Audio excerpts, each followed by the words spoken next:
Good morning, everyone. I'm Kevin Allen, and I'm joined by my usual broadcast partner, former NHL defenseman Tom Laidlaw, who played 11 seasons for the New York Rangers and Los Angeles Kings. You are watching the Laidlaw and Allen Report. We come to you twice a week on Monday and Wednesday, talk all things hockey. And our special guest today, and we've had him on quite a bit because I like his insight on the Maple Leafs. He gets a lot of traffic on his site because he knows what he's talking about, and that's Mike Augello of HockeyBuzz.com. Mike, welcome to the show. Good morning, gentlemen. Mortgage Mike, how you doing, bud? Yeah, my favorite stay-at-home defenseman, Tom Laidlaw. We did a show on the trade deadline, and we were talking about another stay-at-home defenseman. I can't recall who it was, and Mike was being a little critical of him. And I said, well, I'd like to hear what you had to say about me. But then Mike was being nice. He said, I thought I was a good stay-at-home defenseman. I said, yeah, because you wanted me to stay at home during the game. So yeah, it was Martin Marincin, and let me just say, Tom, you are a multiple all-star compared to that piece of. Yeah.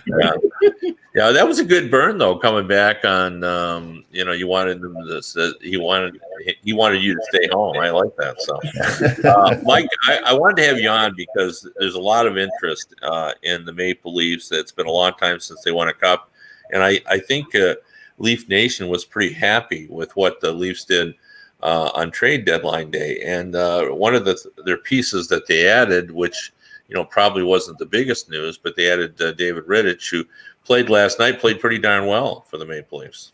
Yeah, Rittich was sort of the stealth addition late on Sunday night, and basically was the admission that Frederik Andersen may be done for the year. At least Kyle Dubas was very circumspect in his approach to, will Andersen come back? What is his status? They basically said, well, we've bought some time here that we've added Rittich. Now we have Rittich and we have Campbell and we have Michael Hutchinson. And, we're hoping that he's going to be 100%. This was insurance because I don't think they know the extent of the injury. It apparently is some sort of soft tissue, groin, hamstring type of thing that he may not be able to get back to 100% before the end of the year. And really with Jack Campbell's tenuous health situation as well with a leg injury, they needed to get a goaltender who could play significant games down the stretch and be able to give Campbell enough rest to recover to probably be the number one goalie in the playoffs. And I think that's the plan. So we all know anything can happen in the playoffs, but I think you have to look at Toronto right now and think, they should win that division, right? Again, a lot of things can happen. And obviously this year, the way it's set up, you win the division, you're in the semifinals all of a sudden. So this team, do you think that they are a playoff ready team? I think they're more playoff ready than they've been through this stretch of having, Matthews and Marner. A couple years ago, they brought in Patrick Marleau to be sort of a calming veteran influence. But as I've gone on and on about the last few years, their defense just was not at the level where they were able to win a series. And they were always coming up against Boston or Tampa. They didn't come up against Tampa, but they could have come up against Tampa. And those teams are better than them and more well-rounded than them. In this instance, I think finally Kyle Dubas realized I've got to bring in veterans. I've got to support the core group. I've got to get guys who are playoff tested, and he's brought in Spezza and Thornton and Simmons and Bogosian and now Foligno.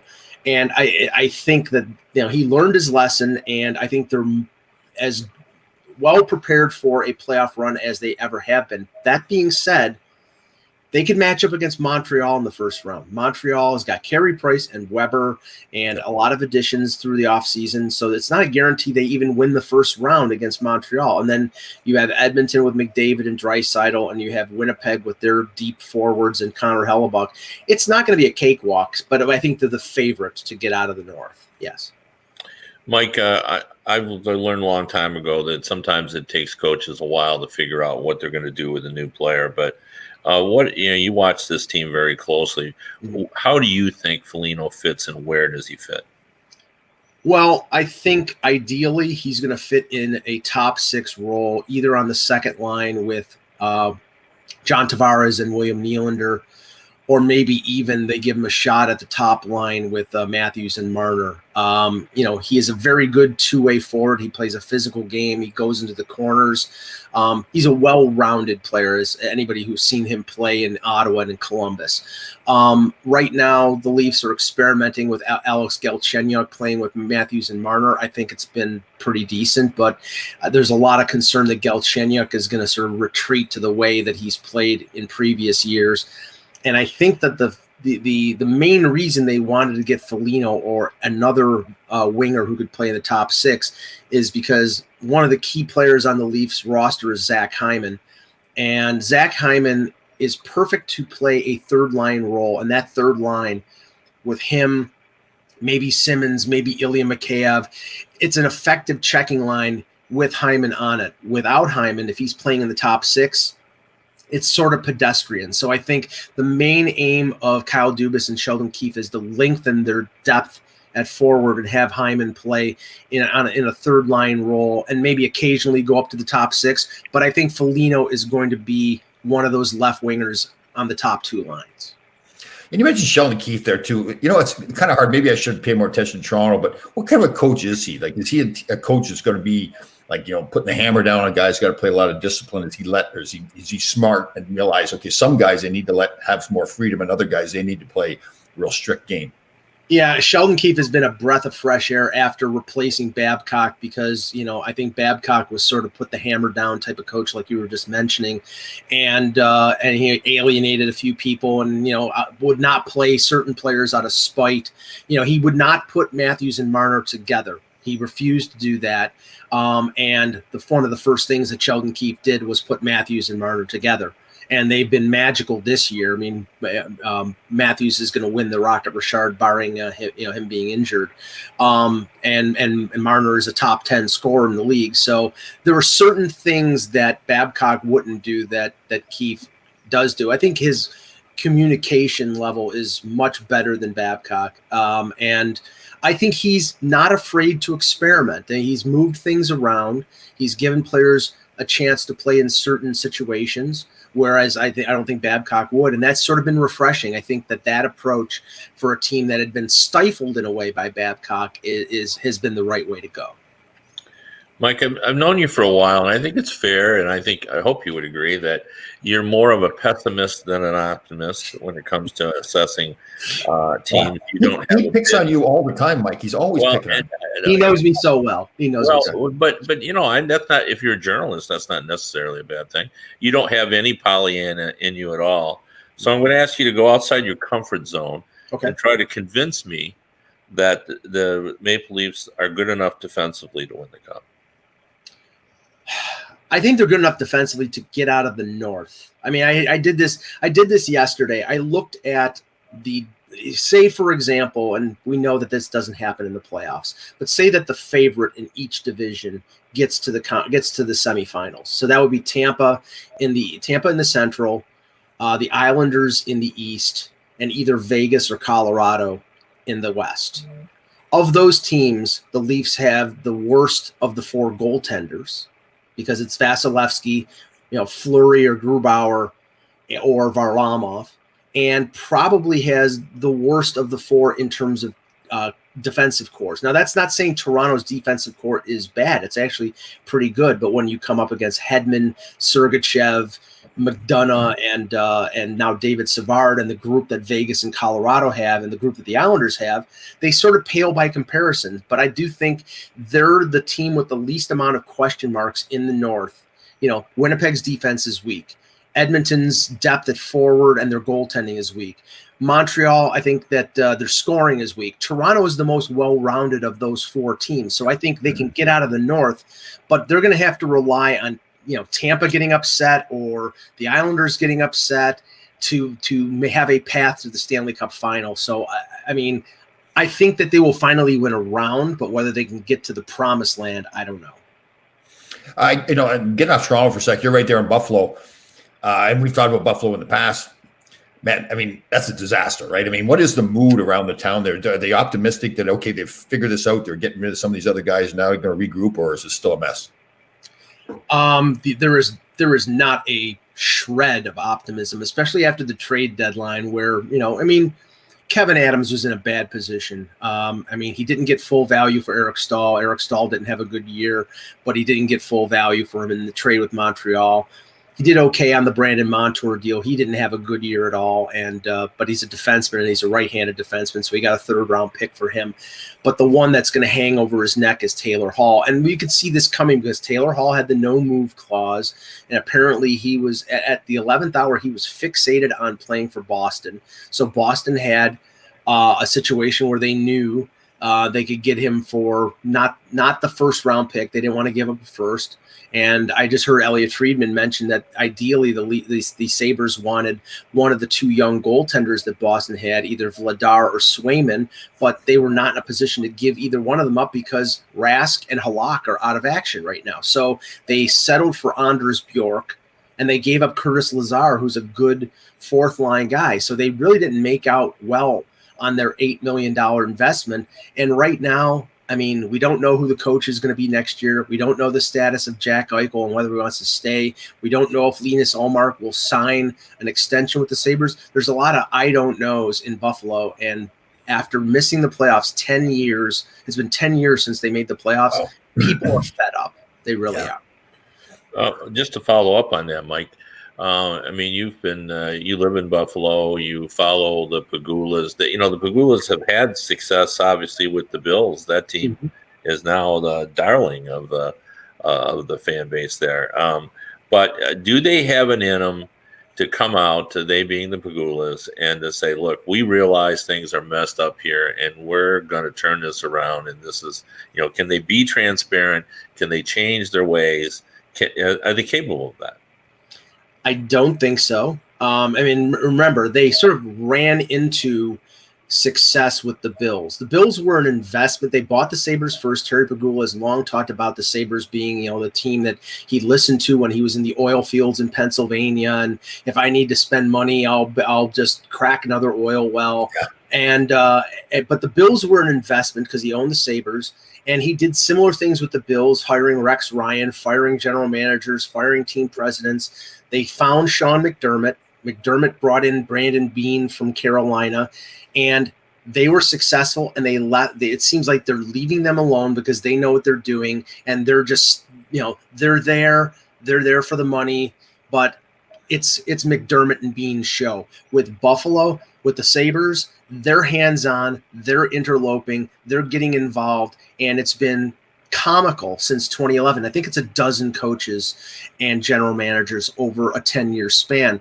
And I don't know, short of, and I'll throw this back to you, Kevin, I don't know unless Gary Bettman gets involved and that's what I was going to say. Yeah. And goes to them and says, okay, you can't keep running this prized franchise this way because it's an embarrassment to the league. Yep. The way that you've been going the last 5 or 6 years, and you've got to hire a Jim Rutherford as a VP of hockey operations and stabilize everything. Unless Bettman does that, I don't think they're going to change. I think it's going to be, they brought in Kevin Adams because Kevin Adams had worked for them for 10 years. They trusted him and they can control him. Yeah. And that's the big thing. Yeah. I can't imagine Gary Bettman having that conversation as a commissioner. You don't think so, Kev? No, you don't interfere with the way people run their business when you're a commissioner. That doesn't sound. Now, what he might say is, let me give you some advice. And that is that, we've watched franchises I have for 20 some years, and they don't become successful the way you're doing it. But he's not going to tell them what to do. I agree with that, Kevin. I agree. He wouldn't tell them what to do, but he would definitely go into him and say, "Listen, this isn't working." I think he would, but we've also heard. In fact, I think Mike, you reported it on the show that the Pagulas were a little weary of taking advice from people. Apparently, people advised them to take Botterill, and it didn't work out. People advised them to take Murray, and that didn't work out. Although I'm not sure who advised them to take. Right. It sounds to me like they were listening to the wrong people. I mean, Botterill had a lot of support within the community. He was kind of like, Chuck Fletcher was a guy who paid his dues, came through as an assistant GM with several teams, then finally got his chance. And then Botterill had been an assistant general manager in Pittsburgh, and people thought he was ready. He was considered an expert on the cap. But, there's more to this job than knowing how to manipulate the cap. Pegula has been very successful in the business world, and sometimes there's some translation, but here there hasn't been any. Their biggest problem, I think, has been, and you hit the nail on the head, has been over-involvement. It's a certain extent, they're not the experts in the sporting field. Right. Well, I think that's the problem, right? Because he's probably such a fan that he thinks he is an expert about the game, right? Yeah, that's so true. But boy, this really is. I don't know that the people around the country appreciate what a problem this is. Like, I don't know that they understand that the Buffalo fan base is really one of the best fan bases the NHL has. Yes. And I say this over and over because people need to know this. When it comes to television ratings, like, Buffalo fans watch hockey. They go for national games and the Stanley Cup final. You have the two cities, they lead, of course, in attendance and watching the final. The number 3 city is always Buffalo. They watch the Stanley Cup final, even though their team doesn't even make the playoffs. This is a great fan base. And for they being the Pegulas, to have offended this fan base the way they have. And I mean, they have really offended them by the way they've managed this team. It's just atrocious. It really is. Like, you should appreciate the Buffalo fan base. That's Kevin. That's why I think Bettman steps in maybe a little bit harder than we're saying, because ultimately that now becomes a financial situation that he has to come in and handle, right? If they insult the fans more, they don't come to the games, they don't spend the money. And now I know Pegulas are rich, but it gets to the point where now you're devaluing a franchise because you're running it so poorly. So and we do have a communal type of business situation with the NHL where their revenue is derived from all the individual team revenues, at least in determining salary cap purposes. So if Buffalo doesn't do as well, that hurts the entire league. Although arguing against my own point of view that Bettman should be involved, Bettman really, at least publicly, hasn't gotten involved in the cluster that is Eugene Melnyk in Ottawa. So if he doesn't get involved there, how does he justify getting involved in Buffalo?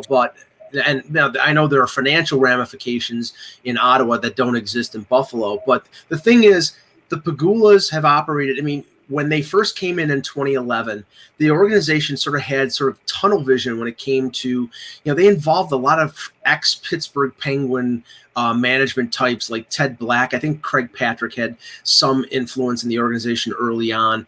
And Botterill was a former Penguin assistant GM. They seem enamored with the Penguins organization. I don't know if it's because Pegula, a lot of his holdings and oil fields are in Pennsylvania, but I think he has to break away from that. But Kevin Adams is a neophyte, and I have nothing against him. He's a very intelligent guy. I hope he has success, but I think his inexperience was taken advantage of at the deadline. And there's talk about them bringing in Jason Karmanos, who just, by the way, was assistant general manager in Pittsburgh. So they keep going down that road. But things need to improve in Buffalo. Yeah, and I would never suggest that Kevin Adams may not be a good general manager over time, but they don't have time in Buffalo. The problem is now, and I don't think he has the managerial experience to deal with the gravity of this situation. Like, this is the worst mess in the NHL right now. It's even a bigger mess than Arizona, which is it's hard to believe. And it could explode even more, Kevin, if they are not able to convince Jack Eichel to stay at least another year because if Jack Eichel says, I'm done, I need to be traded, trade me now. If he does that, that sets the organization back 5 to 6 years, because you can't get a foundation piece, a franchise level #1 center, at Walmart. you have to. But has he been that though? Isn't that part of the problem, that he hasn't been the player we expected him to be? This year, injuries hurt him, but when he's been healthy, and he's been healthy for stretches, he's one of the best 5 centers in the league. Yeah, I know Tom has problems with him, and rightfully so this season. But He really has been a top performer when he's been healthy, and you could see it. He's so fast, and he can skate, he can handle the puck, and the thing about we never talk about this much, but there seems to me to be a shortage of scoring centers. Like there are a lot of centers, but they're usually their number one attribute is they're great passers. Yes. And there are a few guys who score and create, and that's Eichel. Eichel can score goals and set up plays, and has he been as good as he can be like Matthews has been most of the time? No, but I think given the right situation, I think he would be that. I think he's one of those guys that gets down when things aren't going well. Yeah, I mean, that's part of the problem, right? He doesn't make people around him better. It's like when things go bad, he goes bad. Right. He has okay. I'll defend him in this instance. Like obviously, the main example this year was Taylor Hall. He was hurt from the beginning of training camp. They hid that for a while. So the fact that he didn't produce at the level and didn't help Taylor Hall produce, I mean that was a situation that was fraught with peril. But Jeff Skinner had his best career year, almost 3 years ago, scoring 40 goals and was on a pace for 50 until he got hurt with Eichel as his center. Eichel makes players better. I mean, Victor Olofsson is a rookie winger. I mean, he makes some players better, but it didn't work this year. And I understand what you're saying, Tom. It's like sometimes you say, well, these guys should be better playing with him. It's like with Sidney Crosby. It's always a fit. You always have to find the right player with that guy. Well, with Sidney Crosby, I think they throw anybody on the wing with him and they play. No, ask Kevin. I mean, Jeremy McGinley was not a fit with Sidney. Yeah, he needs a certain type of player. You got to think a little bit. Now, saying that, those guys get points, but yes. I think he would prefer to have guys that think the game the way he does. Gunsel and he clearly work well together, and Kunitz and Dupuis back in the day. Yeah, exactly. There's certain guys that just fit. And Wayne had some. Yeah, I was just going to say that, Kev. You're right. Yep. Yeah. Wayne in L.A. Sandstrom and Granato he had. Well, yeah, they didn't have anybody to play with him. Like he didn't. Bernie Nichols. They ended up trading Bernie Nichols to get players they thought could play with Wayne Gretzky. So. Anyway, it wasn't always easy, and I love playing with Wayne, but it wasn't always easy, right? Because he thought the game so differently. Yeah. Well, he was playing 3-dimension chess, and you guys were playing checkers. Sure. Well, to checkers, yeah. Although I do say, and I remember back to Wayne's first couple seasons in Edmonton when they weren't a successful team. His wingers for his first year, and I think it was B.J. McDonald and Brett Callaghan. And B.J. McDonald scored over 40 goals. And away from Gretzky, I don't think he was a 10-goal scorer. So he could make okay players into really good players. Well, part of the problem with playing to those level of players, too, is that the guys around him think, I've got to get him the puck. Like constantly, you get the puck to Wayne. You got to get it to Sid. You got to get it to Jack Eichel. And when those guys relax and realize, okay, I don't always have to get it to him. That's not always the right play. That's part of what happens initially. And I guess the more talented player you are, I think it's quicker for you to understand that. The less talented player says, geez, I can't believe I'm playing with Wayne Gretzky. I've got to get him the puck to make sure I stay here all the time. But yeah, great players also want it when they want it, not you want to give it to them. But Mario Lemieux made Warren Young a 40 goal scorer. Rob Brown. What about Rob Brown? Yeah, Rob Brown. Yeah, the man had I've never seen anyone use a stick as long as Rob Brown used. Like that thing was a treat. Yeah. Mike, we've kept you longer than we normally do, mostly because you're insightful and you have a lot of interesting things to say. We appreciate your extended stay today. Thanks so much. Thank you, Kevin. Thank you, Tom. Great to see you again, Mortgage Mike. All right, that was Mike Gazzello of Hockey Buzz. We didn't mean to turn that into a discussion of Buffalo, but that was an interesting discussion. And him being right there and everything. Yeah, we tried to solve Buffalo's problems for them. I don't know whether we did or not, but they won't listen. If they just listen to us, they'd be fine. Get Jim Rutherford in there. Yeah, because you're available. I think you could take that job. And totally. Hire Gerard Gallant right away. Hey, real quick, Kev, I got to do one quick thing. A big Ranger fan, Janine Marie.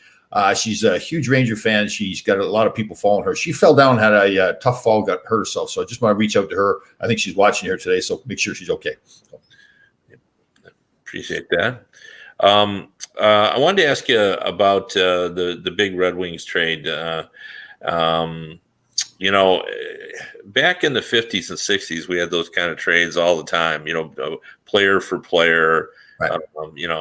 One problem from one team going to another team and they get to their problem. But this one was big. With all the stuff that happened, the only thing people wanted to talk about in the trade deadline was, Mantha for Vrana. And what's interesting about that trade is, just as I mentioned, both of these players had difficulty with their coaches. Right. And they had difficulty with their coaches because they weren't playing the way that I would say not just their coaches, but all coaches want them to play. And I remember watching an interview with Anthony Mantha. It was one of those Zoom interviews, of course, because reporters aren't allowed in the locker room. And the reporters had asked him, what he needed to do to be the player that the Red Wings wanted him to be. And he said, I wish I knew the answer to that. Yeah, totally. Because everybody in Detroit knew the answer to that, right. Because it was, the Red Wings had basically said, we need you to move your feet all the time. You're a big guy, and sometimes you get a little complacent out there, and we just need a higher level of consistency, in your playing level. So I thought, boy, that isn't going to sit well with Steve Yzerman. Well, that's a real slap in the face of the coach too, right? Because that's the coach's job to make sure right. You know what you're supposed to do. And I guarantee you, he told him over and over probably what he needed to do. Right. So I thought at that time that was it. Now, the return that they got for Mantha. Now, this is the hockey world. So bigger is better. And the Capitals got the bigger player. And we can't rule out, even though he's 26 years old, the Mantha could develop into that power forward that you want. Yeah. I mean, he has shown a willingness to fight. He has, in fact, gotten injured fighting to the point where the Red Wings really didn't want him to fight. And, he can play a little chippy. And Vrana is not that type of guy. Vrana is a skater, dash in and score, type player. So they're different kinds of players. But when you compare them, pretty similar statistics for their 5 years. I think they're 3 goals apart, a few points off. However, Vrana's points he doubled Mantha in terms of 5-on-5 play. Oh, yeah. Mantha's points were he was relying heavily on the power play, and Vrana, of course, was on Washington and didn't see the power play as much. Yep. So that's interesting. But give me your analysis of that trade. Who did you think won that trade, or did they both win, or did they both lose? I think Detroit won that trade. When I didn't know the stuff about Mantha in those comments. I mean, that's a tough sign. Like, for a guy that's that old, I mean, he's not old, but he's been around long enough that he's got to understand if he makes those kind of comments, you're right, especially with Steve Yzerman as a general manager, right? Steve Yzerman wants to build a certain kind of team. He's done it before in Tampa. He wants to have the culture in the team that he wants. He was around some, as a player in Detroit, some real teams with, real strong culture there. So, yeah, I think that the Red Wings won. Now, from Washington's end, I'm sure that they're saying, listen, we have a real strong locker room. Zdeno Chara is there. Ovechkin has learned how to win now and is a very open, vocal guy. So, Mantha's going to have to go in there and understand he's got to play the Washington Capitals game or he's not even going to be getting close to the ice. So, I mean, there's still a chance that Washington gets a decent player there because he's got that upside. But, I think Stevie Yzerman won that by far. Yeah, when you add in you got a first and a second round pick out of the deal as well. I mean, Essentially, he didn't use these words, but Yzerman essentially said that, basically the offer was too good to turn down. Yeah. First and a second. Now, they did have to take Richard Panik's contract, which was, I think, 1.68 per year for 3 years. But, Panik actually can play. Now, he's not a type of guy that you're going to figure into your long-term rebuild. But, you have to I always tell folks, you have to put a team on the ice to perform. And you need guys that have at least has some experience. So, the Red Wings had a bunch of guys this season, like Filppula, Nielsen, Helm, that, aren't going to be part of the rebuild, but you had to have some veterans out there. And so, who knows, maybe Panik will just be that guy for 1 year and then they'll buy him out. So I'm trying to wonder why. I'm trying to think from Washington's end, why would you want to make that trade? Like, did they need something in their lineup that bad? Well, I think they're intrigued by the romance of Mantha as that big forward. They're a big team. They're a heavy team. Yep. But that's, they're already a heavy team. I guess. Well, yeah. They want to maintain that. And Mantha's, still, he's 26, but, he's not a spring chicken, but he's, younger. So, and they must just think that, I think he had a bigger season than Ron has ever had. I think Ron has barely been a 20-goal scorer, and Mantha's been up. I kind of get going against what I just said too. You think to yourself, okay, now if you're playing a playoff series, if you can get Mantha to play that physical game like a Tom Wilson, not that level, but a physical player, man, and you play 7 games against that lineup, they're already tough to play against now. To add another guy like that, makes sense. Well, and he had 1-1 last night. They had a big win. Speaking of big win, it's hard to call it a big win when you beat Buffalo, but Boston beat Buffalo in overtime. Yes. And Boston, look, I've pointed out that if they go 500, they still have an excellent chance of getting the playoffs. But this is a struggling Boston group. Yes. Totally. There are too many guys hurt on defense.